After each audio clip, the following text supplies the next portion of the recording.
BA भाग 3 इतिहास paper 6 पेपरचं नाव आहे पुरातत्वशास्त्राची ओळख. आणि मला वाटते कालच्या लेक्चरमध्ये आपण पुरातत्वशास्त्र म्हणजे काय हा शब्द ग्रीक भाषेतून आलेला आहे, त्याची विश्लेषण आपण बघितलं, मार्टिमर व्हिलरची. नंतर आपण अजून एक 2-3 व्याख्या बघितल्या आणि या शास्त्राची उद्दिष्टे बघितली आणि या शास्त्राचं काय महत्त्व आहे हे पण आपण बघितलेलं आहे. मी नोट्स पाठवणार आहे, त्याची काळजी करू नका. आणि काल मी दुसरं लेक्चर घेतलं आहे, कारण आपल्याला या पेपरला एक प्रोजेक्ट आहे आणि त्या प्रोजेक्टच्या संदर्भात एक व्हिडिओ टाकला आहे 11 मिनटाचा. तो पूर्ण डिटेल बघा आणि नंतर तो व्हिडिओ बघितल्यानंतर तुम्ही कुठला प्रोजेक्ट तुमच्या परिसरातील करणार आहात तसं तुमचं नाव आणि त्या जो प्रोजेक्ट घेणार आहात म्हणजेच आता उदाहरणार्थ आता मी माझंच उदाहरण देते की रश्मी अडेकर व्याडेश्वर मंदिर एवढं टाका, म्हणजे तो परत दुसऱ्या कोणाला घेता येणार नाही. तर आज आपण याच पेपरमधला टॉपिक दुसरा पुरातत्वशास्त्र आणि इतर शास्त्रे यांचं काय रिलेशन आहे हे आपण आज बघणार आहोत. तर आपण कालच बघितलं की प्राचीन अवशेषाद्वारे मानवी जीवनाचा विकास व संस्कृतीचा अभ्यास म्हणजेच पुरातत्वशास्त्र असं आपण काल त्याची व्याख्या बघितलेली आहे. तर प्राचीन मानवी संस्कृतीचा अभ्यास करणे हेच खरं तर या शास्त्राचं मुख्य उद्दिष्ट आहे. म्हणजेच काय, पुरातत्वविद्येमध्ये वस्तुरूप पुराव्यावरून मानवी समाज, त्याच्या परंपरा, त्याच्या जीवनविषयक कल्पना असतील, त्यानं तंत्रज्ञान कसं विकसित केलं, त्याची आर्थिक व्यवस्था कशी होती, याचा अभ्यास करणे या शास्त्रामध्ये बघितलं जातं. आता आपण टॉपिककडं जाऊया, पुन्हा जरा मार्टिमर व्हिलरकडं जाऊया. मार्टिमरचा तो रफार आलेला नाही आहे, काही वेळेला तांत्रिक प्रॉब्लेम होतो. तर पुरातत्वीय अवशेषाद्वारे किंवा प्राचीन अवशेषाद्वारे उत्खनन करणारा हा केवळ वस्तूचं उत्खनन करत नसतो, तर तो भूतकालीन लोकजीवनाचे उत्खनन करतो.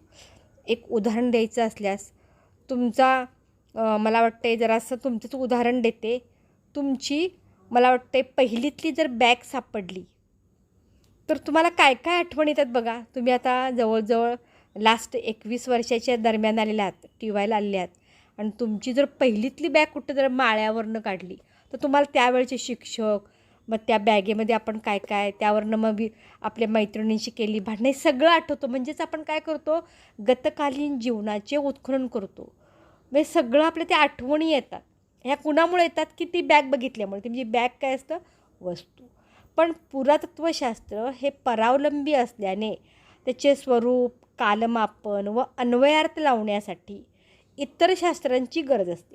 ती कुठली शास्त्र आहेत बघा. त्यामध्ये इतिहास असेल, पर्यावरणशास्त्र असेल, भूगर्भशास्त्र असेल, पदार्थविज्ञान किंवा भौतिकशास्त्र असेल, वनस्पतीशास्त्र असेल किंवा आपण आता बायोलॉजी पण म्हणतो, रसायनशास्त्र असेल, प्राणीशास्त्र असेल, संख्याशास्त्र असेल, संगणकशास्त्र असेल आणि आता एक नव्या 2 शाखा आल्या, त्या म्हणजे सागरी पुरातत्वविद्या किंवा हवाई पुरातत्वविद्या. ती पुढं स्लाईडमध्ये तुम्हाला डिटेलमध्ये मी घेतलेलं आहे. आता यानंतर आपण पहिला विषय बघूया, म्हणजे या शास्त्राचा आणि इतिहासाचा काय संबंध आहे. तर पुरातत्वशास्त्र व इतिहास हे 2 एकाच नाण्यांची 2 बाजू आहेत. कारण मानवविद्या व सामाजिक शास्त्रे यांच्या सीमेवर या शास्त्राचं स्थान आहे. मानवी संस्कृती या दोन्हींचाही उद्देश या शास्त्रांचा आहे की म्हणजे मानवी संस्कृतीचा अभ्यास करणे, तिचा अन्वयार्थ लावणे. आणि प्रागैतिहासिक काळ, आता आपण कालच्या स्लाईड बघितले. प्रागैतिहासिक काळ म्हणजे काय की ज्या वेळेला माणसाला लिहिता वाचता बोलता काहीच येत नव्हतं आणि मग तो खानाखुणाद्वारे किंवा काही संकेताद्वारे बोलत असावा. आणि मग इतिहासपूर्व काळातील म्हणजे सिंधू संस्कृतीमधील देखील जर इतिहास जाणून घ्यायचा असेल तर आपल्याला या शास्त्राचीच मदत घ्यावी लागते. मग ती भांडी असतील किंवा त्या काळातली बांधकामं नगररचना असेल, त्या काळातली तो सार्वजनिक महास्नानगृह असेल, यावरूनच आपण अंदाज काढतो. म्हणजेच मानव निर्मित प्रत्येक वस्तू ही मानवी संस्कृतीची निर्देशक असते. मग त्यामध्ये भांडी असतील, हत्यारं असतील, नाणी किंवा अशा वस्तूंना आर्टिफॅक्ट देखील असं म्हणतात. म्हणजे उत्खनन सापडलेल्या वस्तूंची योग्य नोंद, वर्गीकरण, परीक्षण व कालमापन करून त्यांचा अंदाज काढावा लागतो. आणि मग त्यानंतर खऱ्या अर्थाने इतिहास आकाराला येतो. कारण आपण आजही बघा सिंधू संस्कृतीचा इतिहास म्हणतो की ते ओठाला लावायचा लाल रंग सापडलेला आहे, कानातले दागिने, शंख शिंपल्यांच्यापासून ते धातूंचे पण दागिने आहेत. मग आपण निष्कर्ष काय काढतो की सिंधू संस्कृतीतील स्त्रियांना नटण्याची आवड होती, हा आपण त्याचा अर्थ काढतो. आणि म्हणून पुरातत्वशास्त्राची व्याप्ती खूप मोठी आहे आणि इतिहासाची प्रयोगशाळा म्हणजेच आपण मग पुरातत्वशास्त्राकडं बोट आपण दाखवतो. त्यातले तुम्हाला मी सिंधू संस्कृतीची ती एक मुद्रा दाखवली बघा, तो वशे असलेला बैल दाखवलेला आहे, खाली एक चित्र दाखवलेलं आहे, ती कोपऱ्यामध्ये ती काही अक्षरं आहेत ती अजूनही वाचता आली नाहीत, आणि कुंभ सातकर्णीची नाणी दाखवलेली आहेत. तर इकडं आहे ते उज्जैन चिन्ह आहे बघा, 4 असं गोलगोल असलेलं, आणि इकडं हत्ती आहे. म्हणजे त्या काळात तो हा हत्ती प्राणी असणार, म्हणजे जंगलमय भाग भरपूर असणार आहे. म्हणजे असा आपण अन्वय अर्थ यावरून काढून येतो. आणि म्हणून इतिहासाला अगदी जवळचं, म्हणून मगाशीच मी तुम्हाला म्हटलं नाण्यांची एक बाजू असते छापा आणि दुसरी बाजू काटा, तसं एका बाजूला पुरातत्वशास्त्र आणि एका बाजूला इतिहास असं आपण करू शकतो. म्हणजे इतिहास हा मेन जवळचं त्याचं सायन्स म्हणजे शास्त्र आहे असं आपण म्हणू शकतो. यानंतर आपण इतर शास्त्रांकडे देखील शास्त्र आहे पर्यावरणशास्त्र. तत्कालीन सामाजिक आर्थिक संदर्भ समजून घेण्यासाठी वातावरणाचा अभ्यास खूप गरजेचा असतो. मानवी संस्कृतीवर नद्या, पर्वत, टेकड्या इत्यादींचा खूप प्रभाव असतो. किंबहुना त्या वातावरणाचा प्रभाव त्या मानवाच्या स्वभावावर पण झालेला दिसून येतो. तर एकूणच म्हणजे आता मराठ्यांचं बघा, मराठी अत्यंत काटक आहेत. किंबहुना जरा मध्ययुगातलं उदाहरण देते, काटक आहेत, जे खाण्यापिण्याचे फार लाड नाहीत. आणि म्हणून तर शिवाजी महाराजांचा गनिमी कावा खूप यशस्वी ठरला. याला कारण आहे सह्याद्री पर्वत. म्हणून तुम्हाला मी ते सह्याद्री पर्वताचं एक चित्र टाकलेलं आहे. आणि तो गनिमी कावा म्हणून ते नंतर जे वरून मुघल आले, हे मुघल ऐषारामी जीवनात, कारण ते उत्तरेकडच्या नद्या बिद्या चैन आरामी जीवनात सवय झाली होती, आणि मग डोंगरदऱ्यांच्या लढाईचा त्यांना अनुभव नव्हता. आणि म्हणून तर शिवाजी महाराजांची पराक्रमी होतेच, मावळे पण होतेच, पण शिवाजी महाराजांच्या स्वराज्य स्थापनेमध्ये सह्याद्रीचा पण तितकाच वाटा आहे. आणि म्हणून पर्यावरणशास्त्र आणि पुरातत्वशास्त्राचा खूप जवळ संबंध आहे. नद्या असतील किंवा पानिपत गाव असतील, आपण पानिपत पण बघितले, 3 लढाया झालेल्या आहेत, तो परिसर. आणि म्हणून अशासाठी परिसराचा अभ्यास करणं खूप महत्त्वाचं आहे. आणि त्यातील म्हणजे तज्ज्ञ असतात ते त्याविषयीची निष्कर्ष काढण्यासाठी खूप महत्त्वाची माहिती देतात. किंबहुना ही आपण तुम्हाला भांड्याचं आरेखन सांगितले बघा. आता जोरवे संस्कृती आहे, ती भांडी कशी आहेत बघा, त्याला असं पाणी ओतायला कदाचित ते असं टोक काढलेलं आहे. याचं काय असं अंदाज काय असेल, तर कदाचित सुरुवातीला पाणी असणार हा प्रदेश, नंतर पाण्याची पातळी कमी झाली असावी, मग पाण्याचा कमीत कमी वापर करण्यासाठी ते तशा पद्धतीचं भांडं की लिमिटेडच पाणी घ्यायचं. एरवी आपण ग्लास पटकन ओतून घेतो, पण असं भांडं असलं की लिमिटेड. म्हणजे पर्यावरणाचा परिणाम मग भांड्यांवर पण कसा होतो हे आपण सांगू. यानंतरचं शास्त्र आहे मानववंशशास्त्र. वास्तविक पाहता या पुरातत्वशास्त्राचा मुख्य उद्देश किंवा ध्येयच आहे मानवी संस्कृतीचा अभ्यास करणं. म्हणजे मानव हा केंद्रस्थानी आहे, केंद्रबिंदू आहे. विविध मानववंश, त्याच्या शरीराचा अभ्यास करणे, त्याचे विकासाचे टप्पे लक्षात ठेवणे, या विषयाचा अभ्यास हे शास्त्र करतं. तुम्हाला मी ते मानवांचं हे दाखवलं आहे बघा. पहिला वाकणारा माणूस, मग थोडासा ताठ, आणि नंतर मानवाची हा विकास कसा झाला, आणि मग त्या टप्प्यातली म्हणजे रचना किंवा त्या टप्प्यामध्ये कसा मानवानं विकास करून घेतला. तर हा अभ्यासाचं जे विषय आहे ते तज्ज्ञ त्यामध्ये मार्गदर्शन करतात. तर तुम्हाला एक अंदमानमधील एक जारवा आदिवासी आहेत बघा, आजही ते अत्यंत कमी कपडे घालतात. किंबहुना त्यांच्याविषयी असं सांगता येईल, मध्ये जी काही सुनामी आली होती तर त्यावेळेला त्याची पहिली चाहुल यांना लागली होती, कारण हे निसर्गाच्या अत्यंत जवळ राहतात. आणि म्हणून जेव्हा त्यांना जाणीव झाली तर पहिल्या डोंगरावर चढून जाऊन बसली. म्हणजे आजही अशा जाती आहेत की त्यांची भाषा वेगळी आहे, त्यांचं सगळं जीवनशैली वेगळी आहे. म्हणजे अशा तर ह्या खूप कमी लोक राहिले आहेत. तर अशा पद्धतींचं मग त्यांचं जे काही जे साधन आहे, तर अशा विषयीचा मग अभ्यास कुठलं शास्त्र करतं, तर मानववंशशास्त्र करतं. आता यानंतर आहे भूगर्भशास्त्र. तर प्राचीन भूरचना, नद्या, त्यांचे प्रवाह, हत्यारासाठी वापरलेला दगड आज उपलब्ध आहे की नाही पाहणे, जीवाश्म शोधून काढणे त्यातून. आता मध्ये मध्ये आपण पेपरला बघतो बघा, हे इतक्या वर्षापूर्वीचं जीवाश्म सापडलं, म्हणजे त्या प्राण्यांचा आकार त्यामध्ये तो हे उठलेला असतो, त्याचे अवशेष असतात. आणि मग भूगर्भशास्त्र काय करतं की स्तरांचा अभ्यास करतं. म्हणजे हा स्तर निर्माण व्हायला किती वर्षे लागली, मग त्या थरात सापडलेली वस्तू असेल तर तिचं अंदाजे वय काय असेल, तर अशा प्रकारचं निर्णय देताना हे भूगर्भशास्त्र करतं. यानंतर आहे भौतिकशास्त्र किंवा पदार्थविज्ञान.